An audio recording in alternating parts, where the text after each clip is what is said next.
Bencana dahsyat tsunami pada 26 Desember meninggalkan luka dalam bagi korban yang kehilangan keluarga, sanak saudara, dan harta benda. 200.000 jiwa melayang dan sedikitnya 500.000 jiwa kehilangan tempat tinggal. Uluran tangan dari berbagai daerah di dalam maupun luar negeri datang untuk meringankan luka Aceh dan memulihkan negeri para pejuang ini. Hidup tidak hanya untuk mengenang masa lalu. Masyarakat bersama pemerintah saling bahu-membahu membangun kembali Aceh yang pernah porak-poranda. Proses penyembuhan trauma akibat tsunami juga dilakukan oleh pemerintah bekerja sama dengan organisasi-organisasi lain. Masyarakat yang dahulu kehilangan harta dan keluarga, kini kembali bangkit dan memulai kehidupan baru. Yang dahulu masih balita, kini sudah beranjak dewasa. Yang dewasa pula kini sudah menjadi saksi sejarah bagi kehidupan sebelum dan sesudahnya.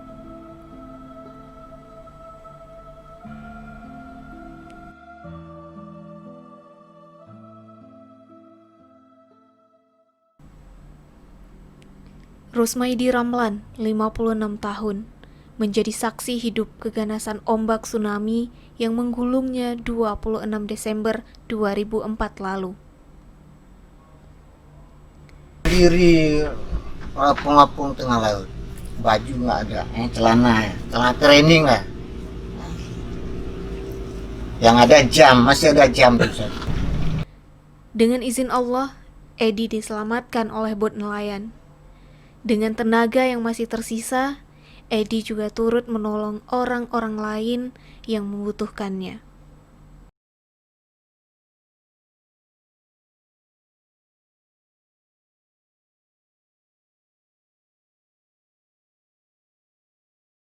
Kalau kita bilang selamat nggak banyak juga. Kalau selamat itu di laut aja udah ada 4 lah, ya. Habis itu di darat kemarin itu yang saya dapat ada 5 yang sudah nggak tahu berada lah, menangis-nangis lah gitu ya. Itu di bawah umur 6 tahun. Di bawah umur 6 tahun. Maksudnya masih TK lah gitu ya. Nah, di laut itu yang paling kecil saya dapat itu yang pertama saya cerita tadi umur 2,5 bulan di atas badan ibunya meninggal. Nah, itu satu. Terus itu di laut tuh di dalam kayu tadi itu ada 3. Nah, saya itu mencari itulah anak-anak dan saudara sambil mencari berjalan. Ya, saya tanya ini dari mana, nggak tahu udah jawab macam mana, hanya bisa nangis. Nggak saya tanya ibu kemana, bapak kemana, nggak saya tanya dari mana dan di mana tinggalnya. Nah, jadi nggak tahu tempat beradanya. Tempat saya antar ke sana. Ya, itu saya antar kemarin itu di di Save Children. Iya, di Peniti ya. Nah, situ, saya titip di situ. Lelaki parubaya itu sempat memperlihatkan lokasi rumahnya dulu yang kini hanya tersisa bekas pondasi saja.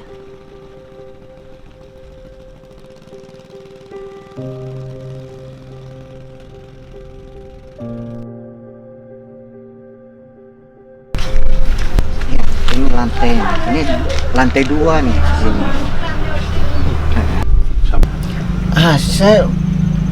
Saya bersyukurlah kepada Allah bahwa dia selamat dari tsunami. Mudah-mudahan dia berhasil dari cobaan. Alhamdulillah dengan menghadapi rintangan dia, cobaan, mudah-mudahan dia berhasil, bisa berhasil.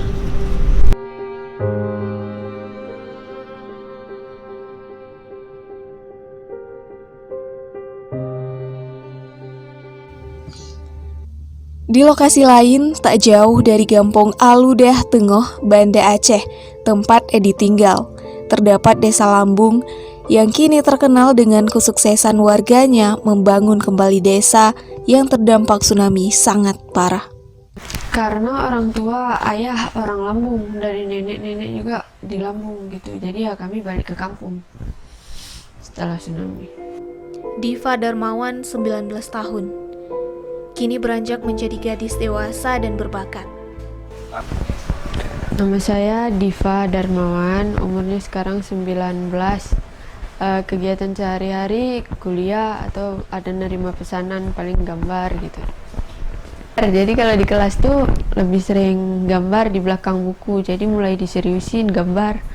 Waktu SMA mulai ke dinding diajak sama ada kawan-kawan, udah mulai dari situ aktif menggambar. Kalau gambar ini yang menarik buat Diva, kalau kita ada ide tapi kita nggak ada mood, kita nggak bisa gambar, tetap jelek akhirnya. Sama juga kalau kita ada mood tapi nggak ada ide, mau kita buat apapun nggak jadi apa-apa gitu. Lebih ke situ aja mungkin. Ia tumbuh menjadi seorang seniman di bumi Aceh. Seni lukis yang didalami Diva adalah jenis mural dan doodle yang sempat menjadi tren beberapa waktu lalu. Meski dengan bakat yang tergolong unik, nyatanya masyarakat masih banyak yang belum paham lukisan abstrak yang dituangkan dalam goresan warna milik Diva. Penghargaan tuh kurang. Dianggap maksudnya kalau ditanya ini apa? Kok kayak gini gitu, atau penerimaan masyarakat juga untuk gambar-gambar yang kayak Diva gini kan, kalau dilihat maknanya kayak kurang gitu, bukan gambar yang realis yang kayak gambar-gambar nyata gitu kan, jadi masih dianggap agak ini apa gitu, kurang, penerimaannya belum terlalu bagus. Mungkin kedepannya bisa dibuat wadah yang lebih besar untuk perkumpulan lukis gitu kan, biar juga hasil-hasil lukisan tuh nggak cuma tergantung kayak gini aja di rumah, tapi bisa dipamerkan atau dibuat pelelangan untuk semuanya gitu, nggak cuma Diva. Wadah yang lebih besar, entah tempat, ruang atau apapun yang bisa nampilin lukisan-lukisan ini, nggak cuma terduduk di rumah aja gitu. Diva yang saat itu masih berumur 3 tahun harus merasakan sakitnya diterjang gelombang tsunami yang kala itu tinggal di Kaju, Aceh Besar. Ya, sampai sekarang bukan nggak ada ya, tapi masih ada yang belum bisa menerima gitu kehilangan-kehilangan. Ya ikhlasin aja lah, coba biasa aja hadapi ke depan, karena mau kayak mana juga udah selamat kan, ngapain juga mau dipikir kali juga yang hilang nggak balik, yang ada sekarang bakal hilang lagi gitu, bisa jadi gitu lah. Bersyukur aja. Kalau trauma nggak ada, cuma karena Diva sekarang kan di kelautan, ada pelajaran-pelajaran yang memang harus ke laut tuh kayak nyelam, renang, itu agak susah waktu nyelamnya, karena mungkin Diva bilang nggak trauma, cuma ternyata pas di dalam air tuh, kalau udah di dalam yang memang kayak nahan nafas gitu, panik sendiri.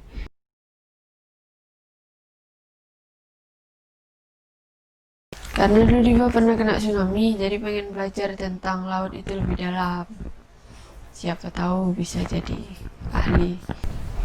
Teringat semuanya dari awal sampai akhir. Waktu di laut, Diva kan nggak lepas dari gendongan ayah nih, dari gendongan papa. Jadi waktu di laut ya memang kayak kelelep, tenggelam, bangun lagi, tenggelam, bangkit lagi, itu yang paling takut, kayak paling teringat. Meski demikian, Diva percaya bahwa kehadirannya di dunia ini untuk lebih mensyukuri dan memahami makna kehidupan. Makna kehidupan ya lebih disyukuri, berarti Diva masih dikasih kesempatan untuk bisa melakukan yang hal-hal baik, mungkin banyak hal baik, karena diselamatin pasti ada alasannya gitu kan.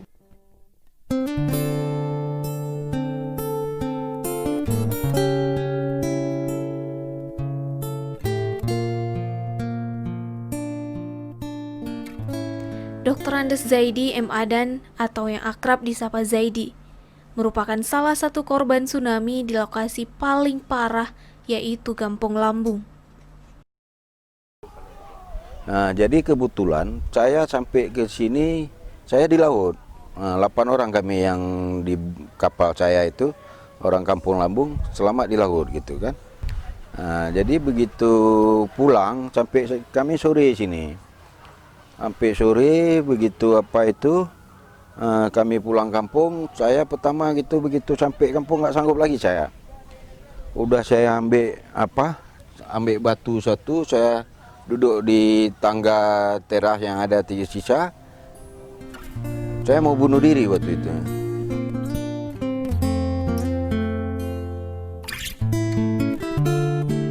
Anak saya kedapatan sama saya hari Minggu. Seminggu tsunami karena saya buat sama anak-anak kampung itu, kamu dua orang jagalah rumah sakit di mana ada orang kita ambil. Kebetulan Hendra ini yang sering gendong karena berkawan sama adik istri saya, sering gendong, tahu dia suara gitu anak saya gitu. Kok muka kita nggak tahu lagi gitu kan. Nah itu ada suara itu, dia berdiri, dia panggil, nangis. Udah diambil orang anak saya gitu. Besoknya dia mau ke Jakarta gitu kan. Ya, dialah Zaidi, sang penggerak recovery Kampung Lambung. Terlampau merasa musibah itu yang tidak bisa kita lupakan gitu kan. Nggak sanggup saya lupakan gitu kan. Sampai 16 tahun ini belum sanggup kita lupakan itu. Jadi saya ingat karena saya jadi kepala desa 2001. Jadi waktu ada orang meninggal dulu di desa kami, pernah saya minta untuk pelebaran jalan setengah meter, nggak bisa. Jadi begitu kejadian tsunami itu, saya berkesempatan untuk merubah desa itu supaya pokoknya bagaimana cara saya akan tempuh gitu. Nah, sampai kan sisa kami kan nggak berapa banyak gitu. Dari 2000 paling yang ada selamat di kampung itu nggak sampai 50. Yang selamat punya KTP kampung gitu kan, nggak sampai 50. Tapi banyak anak-anak kami yang sekolah di luar. Nah, kesempatan mereka pulang semua gitu, makanya jadi kampung itu ramai. Setelah kejadian tsunami itu, ini walaupun kita air mata berdarah, hati luka gitu, tapi saya berkemauan besar untuk merubah desa itu supaya bagus gitu kan. Tak bisa dipungkiri, membangun kembali apa yang sudah hilang memang membutuhkan tenaga serta pengorbanan yang sangat besar. Ditambah lagi dengan luka hati yang belum hilang karena kehilangan.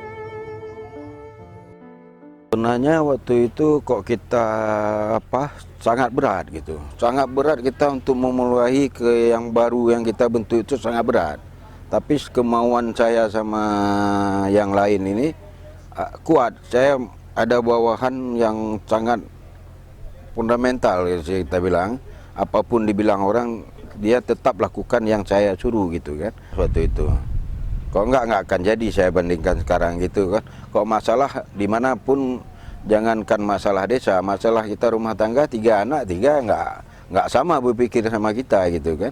Tetap satu ada kontra gitu. Apalagi yang kita pimpin desa gitu. Tetap ada masalah gitu. Orang lain sudah punya rumah, tiap-tiap kampung itu udah punya rumah, sampai dibilang saya gila gitu.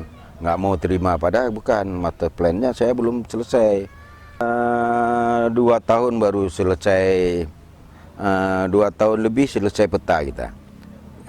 2 tahun baru kita mulai. Tahun 1 rumah belum mau terima rumah itu dianggap saya gila gitu. Waktu Pak Yusuf kala datang gitu saya jumpa, kenapa nggak dibangun yang lainnya kayak gitu. Sedangkan saya bilang ini nggak bisa Pak, kalau di sini tanahnya tanah yang nggak dijual. Orang itu nggak jual tanah untuk orang lain gitu. Sampai kami dipanggil ke Jepang untuk memberi ke Higashima Tsushima gitu, untuk membawa semangat mereka gitu. Mereka kan Kok yang kayak kita gitu nggak berani lagi tinggal di tempat itu, dan jangan ada sisa kok di Jepang itu, jangan ada sisa tempat tsunami gitu. Mereka habiskan gitu kok kita, supaya kayak saya buat itu di kampung itu, saya tinggal itu supaya anak cucu kita ingat bahwa di desa ini ada itu. Sampai segitu kami tinggalin untuk tanah, untuk apa keperluan nanti tiba-tiba datang orang Jepang, oh kita bangun tempat penyelamatan. Padahal kita tinggal itu, waktu itu kita buat master plan yang lingkungan menasah itu tinggal, dan ada yang kita beli sekarang gitu kan.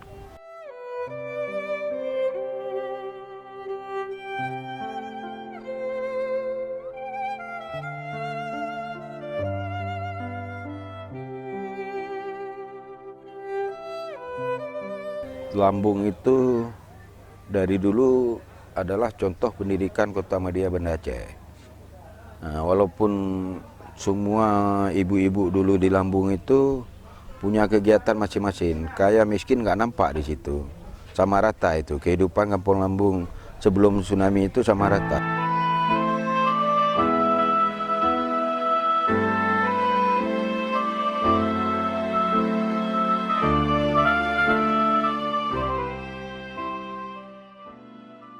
Musibah memang datang tak terduga, hanya pencipta yang tahu yang terbaik bagi manusia.